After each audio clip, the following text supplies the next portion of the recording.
अस्सलाम वालेकुम। आज की वीडियो में हम करेंगे जी एक्सरसाइज है ये 2A और ये है जी updated mathematics book 2D2 7th edition जो न्यू एडिशन आया है उसकी एक्सरसाइज है ये एक्सरसाइज 2A और चैप्टर नेम है डायरेक्ट एंड इनवर्स प्रोपोर्शन और ग्रेड 7 के लिए है। इसका हम करेंगे जी क्वेश्चन नंबर 1 करेंगे और इसकी जो चैप्टर नंबर 1 है वो मैं कंप्लीट सॉल्व करवा चुकी हूँ। उसका लिंक मैं डिस्क्रिप्शन में दे दूँगी, आप वहाँ से देख लीजिएगा। और अगर अभी तक आपने मेरा चैनल सब्सक्राइब नहीं किया तो उसको सब्सक्राइब कर दीजिए और बेल आइकन को लाजमी प्रेस कर दीजिएगा ताकि आपको न्यू आने वाली वीडियोस के बारे में पता चल सके। तो स्टार्ट करते हैं। हमारे पास क्वेश्चन नंबर 1 है कि 108 identical books have a mass of 30 kg, find the mass of 150 such books. Second है the mass of such books that have a mass of 20 kg, the number of such books that have a mass of 20 kg। सबसे पहले तो वो कह रहे हैं कि हमारे पास क्या है 108 आइडेंटिकल बुक्स हैं, यानी कि एक जैसी 108 बुक्स हैं जिनका मास क्या है 30 kg। अब वो कह रहे हैं कि आप बताएं कि the mass of 150 such books. वो कह रहे हैं कि अगर आपके पास यहाँ पर अगर 108 बुक्स का मास 30 kg है तो आप बताएं कि 150 जो बुक्स हैं उनका मास कितना होगा, वो हमने फाइंड आउट करना है। तो ईजी सा ये मेथड है हमारे पास। अच्छा ये जो हमारे पास होता है ना डायरेक्टली और इन्वर्सली प्रोपोर्शनल। डायरेक्टली प्रोपोर्शनल में ये होता है कि अगर एक चीज़ इंक्रीज़ हो रही है तो उसके इंक्रीज़ होने से लाजमी बात है कि दूसरी चीज़ जो है वो इंक्रीज़ होगी। जैसे नंबर ऑफ़ बुक्स बढ़ेंगी तो नंबर ऑफ़ मास क्या होगा, इंक्रीज़ होगा। ठीक है, ये होता है हमारे पास डायरेक्ट प्रोपोर्शन। एक चीज़ के इंक्रीज़ होने से दूसरी चीज़ क्या होगी, इंक्रीज़ होगी। इन्वर्सली प्रोपोर्शनल ये होता है कि एक चीज़ इंक्रीज़ होने से दूसरी चीज़ डिक्रीज़ हो। जैसे कि एग्जांपल ले लें, अगर नंबर ऑफ़ वर्कर्स जो है वो इंक्रीज़ हो जाए तो जो काम है वो कम घंटों में हो जाएगा ना। यानी कि अगर हम वर्कर्स इंक्रीज़ करते जाएंगे तो टाइम क्या होता जाएगा, डिक्रीज़ होता जाएगा। तो ये होता है हमारे पास इन्वर्सली प्रोपोर्शनल। डायरेक्टली प्रोपोर्शनल में एक चीज़ इंक्रीज़ होने से दूसरी चीज़ इंक्रीज़ होती है और इन्वर्सली प्रोपोर्शनल में एक चीज़ इंक्रीज़ होने से दूसरी चीज़ क्या होती है, डिक्रीज़ होती है। लेकिन यहाँ पर क्या है कि जाहिर सी बात है जितनी ज़्यादा बुक्स होती जाएंगी उतना मैथ्स क्या होता जाएगा, बढ़ता जाएगा। तो इस वजह से मैं यहाँ पर फिर लिख देती हूँ कि नंबर ऑफ़ बुक्स क्या है सोल्यूशन, और यहाँ पर मैं लिख देती हूँ कि the number of books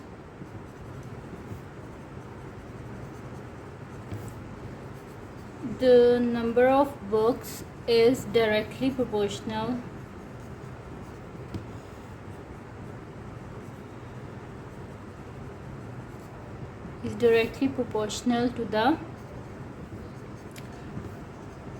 to the mass of the books। ठीक है, तो ये स्टेटमेंट मैंने लिख दिया ताकि मैंने बता दिया कि ये आपस में क्या है, डायरेक्टली प्रोपोर्शनल हैं। ठीक है, अब हम यहाँ पे लिख देते हैं कि 108 बुक्स हैव अ मास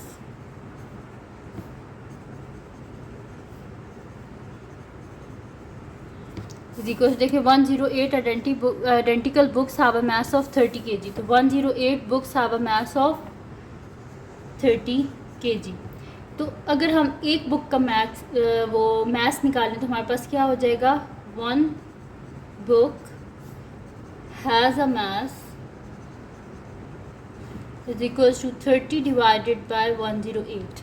देखें 108 बुक्स जो है उनका मास कितना है, 30 kg। तो 1 बुक का जब हम निकालेंगे तो जाहिर सी बात है 108 इधर आके क्या हो जाएगा, डिवाइड हो जाएगा। अब ये दोनों किसकी टेबल में आते हैं, ये दोनों आते हैं जी 6 के टेबल में। तो 6 से डिवाइड कर लें दोनों को तो हमारे पास क्या होता है जी 6 5 से 30 होता है और 6 1 से 6 और 48 और हमारे पास क्या होते हैं 6 8 से 48। ये आ गया हमारे पास किसका मैथ, 1 बुक का। हमने कितनी बुक्स का फाइंड आउट करना है, 150 सच बुक्स। तो मैं यहाँ पे लिख देती हूँ 150 books have a mass is equals to 5/18 multiply by 150। ठीक है जी, ये हो गया हमारे पास। अब इधर भी हमारे पास कटिंग हो जाएगी। कटिंग यहाँ पर किससे होगी, 6 से ही हो जाएगी कटिंग। हमारे पास क्या होता है जी 6 3 ज़ा 18 होता है और हमारे पास क्या होता है 6 2 ज़ा 12 होता है और यहाँ पे हो जाएगा 3 कैरी हो जाएगा हमारे पास। तो हमारे पास 6 5 ज़ा 30। ठीक है, तो 25 को जब 5 से मल्टीप्लाई करेंगे तो हमारे पास क्या हो जाएगा 25 5 ज़ा 125 डिवाइडेड बाय 3, क्योंकि न्यूमरेटर बड़ा है डिनोमिनेटर से हमें डिवाइड करना पड़ेगा। 3 से डिवाइड करें, 3 4 ज़ा क्या हो जाएगा 12, 5 नीचे आ गया हमारे पास, 3 1 ज़ा 3, पीछे बच के 2। दिस इम्प्लाइज हमारे पास इसका आंसर क्या आ गया 41 होल 2/3। ये हमारे पास आ गया mass of 150 books have a mass is equals to 41 whole 2/3 kg। ठीक है, तो ये हो गया जी हमारे पास इसका जो फर्स्ट पार्ट है वो कम्प्लीटली सॉल्व हो गया, जिसमें हमने 150 बुक्स का मैथ्स फाइंड आउट कर लिया। ये हमारे पास फर्स्ट पार्ट का सोल्यूशन था। आप करते हैं इसका नेक्स्ट पार्ट जो कि हमारे पास इसका सेकंड पार्ट है। तो मैं यहाँ पर लिख देती हूँ सोल्यूशन सेकंड पार्ट। तो सेकंड पार्ट के हमारे पास the number of such books that have a mass of 20 kg। अब हमने बताना है कि कितनी बुक्स होंगी जिनका मास हमारे पास 20 kg होगा। ठीक है, तो यहीं से शुरू करते हैं। हमारे पास क्या था, अब लिख देते हैं कि 30 kg mass is equals to कितनी बुक्स हैं 108 बुक्स जो हैं उनका मास कितना है हमारे पास 30 kg। तो 1 kg बुक्स में 1 kg मास जो है अगर हमारे पास 1 kg है तो उसमें कितनी बुक्स आएंगी, तो 1 kg mass is equals to 108 divided by 30। फिर ये दोनों 6 के टेबल में आते हैं, 6 से डिवाइड कर देते हैं। तो यहाँ पे क्या हो जाएगा 6 1 ज़ा 6 हो जाएगा, और 6 हमारे पास क्या होते हैं 6 8 ज़ा होता है हमारे पास 48 डिवाइडेड बाय 6 5 ज़ा क्या होता है हमारे पास 30 होता है। तो यहाँ पे मेरे पास आ गया कि 1 kg जो मैथ्स है उसमें कितनी बुक्स आती हैं 1 kg maths is equals to 18/5 books. ठीक है जी, अब हमें कितना फाइंड आउट करना था, हमें फाइंड आउट करना था 20 kg मैथ्स अगर हो तो उसमें कितनी बुक्स आएंगी।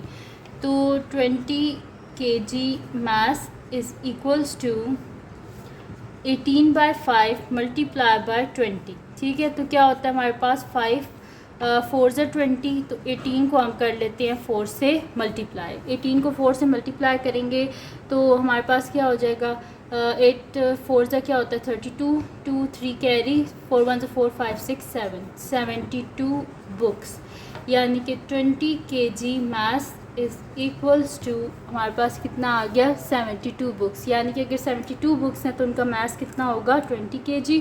और ये आ गया जी हमारे पास इसका आंसर। तो ये थी जी आज की वीडियो जिसमें मैंने आपको करवाया है एक्सरसाइज 2A का क्वेश्चन नंबर 1। ये डायरेक्ट प्रोपोर्शन का क्वेश्चन था। तो अगर ये वीडियो आपके लिए हेल्पफुल हो तो उसको लाइक कीजिएगा, मेरे चैनल को सब्सक्राइब कीजिएगा और बेल आइकन को लाजमी प्रेस कर दीजिएगा ताकि आपको न्यू आने वाली वीडियोस के बारे में पता चल सके। और जो मेरा सेकंड चैनल है जिसके बीच मेरी कुकिंग की, क्राफ्ट्स की, रीडर्स की और ट्रैवलिंग की वीडियोस हैं, उसका लिंक पे डिस्क्रिप्शन में, इसको सब्सक्राइब कर दीजिएगा और अपनी दुआ में लाजमी याद रखिएगा। अल्लाह हाफ़िज़।